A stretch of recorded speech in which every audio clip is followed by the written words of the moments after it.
Saudaraku kaum muslimin yang dirahmati Allah, nikmat yang teragung dari Allah kepada hambanya, kita semua, khususnya kepada umat Rasulullah Shallallahu Alaihi Wasallam, adalah ketika seorang hamba itu ditarik untuk senantiasa ingat kepada Allah.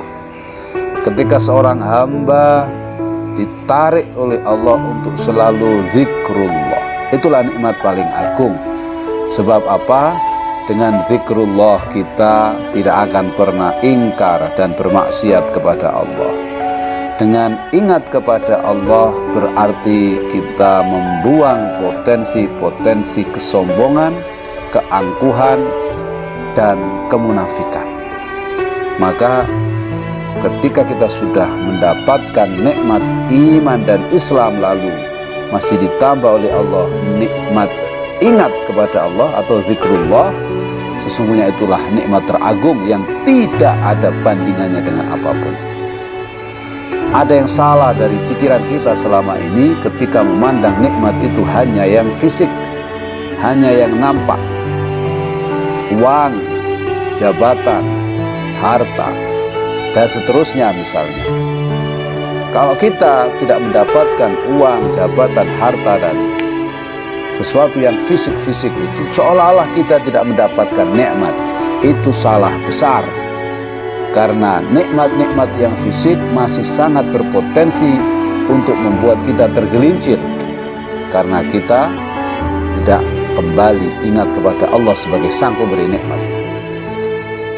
Ya ayyuhalladzina amanu la tulhikum amwalukum wala auladukum an dzikrillah wa may yaf'al dzalika fa ulaika humul khasirun. Demikian ancaman dari Allah terhadap orang-orang yang diberi nikmat tetapi orang itu tidak bersyukur. Rata-rata nikmat yang membuat orang tergelincir adalah nikmat-nikmat fisik. Maka saat engkau masih diberikan kesempatan untuk zikrullah, ingat kepada Allah dengan sejatinya zikir, tentunya tidak hanya dengan lisan kita tetapi dengan hati, pikiran, jiwa, dan perilaku kita selalu ingat kepada Allah. Itulah sejatinya a'dhamun ni'am, atau sebesar-besarnya nikmat yang Allah berikan kepada kita semua.